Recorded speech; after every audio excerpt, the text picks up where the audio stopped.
Good day everyone, welcome to my channel. I don't always like talking about sin, but as a believer we must be conscious of sin, you know, and we must also define sin properly so that we can be able to be free from sin and walk with God in righteousness. Generally the English people define sin as simple instruction neglected.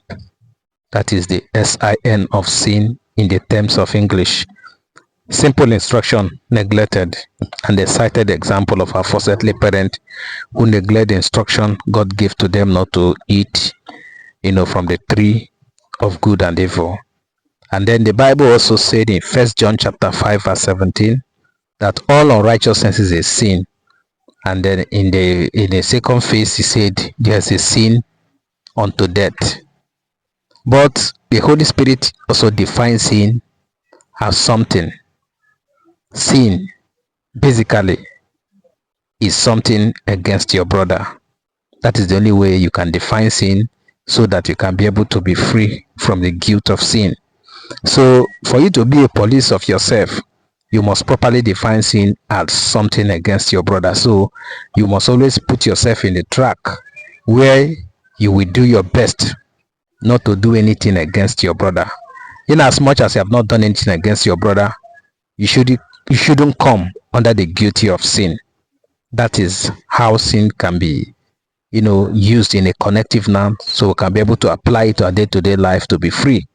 Because people have see God as a fault finder, and many people cannot really define what is sin. Some say when you look you sin, when you talk you sin, you walk you sin, you dress you sin, you drink you sin, you eat you sin. Everything is being looked into the eyes of sin, as if God is always looking at your mistake. But I tell you what, so long as your action is not against anybody, you have not sinned against anybody. The only thing that is counted, or the only thing that makes you indicted and guilty before God, is if your action is against anybody. So basically, by the Spirit of truth, sin is anything against your brother. I want you to think on this, meditate on this. Don't take my word for it. Just think and pray, and then so you can be able to apply it, so you can be free from the guilt of sin. Because the religion of these days always like to hammer on sin, even though they know that them talking about sin does not make people to be free from sin or make themselves to be free from sin, but they keep talking so that people will believe that they are doing their best, and also they are trying their best. But it is not about doing our best, it is not about talking about it, it is about looking for a way to be free from it.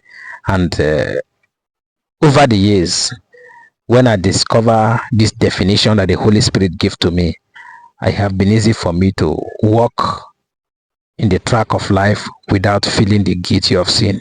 All I watch out for is when I'm not against anybody, when my action is not against anybody and nobody is reporting me, I'm not reporting anybody, then I can always go happily, knowing that every other one the Father will overlook. What the Father will hold against me is the complaint of people against me.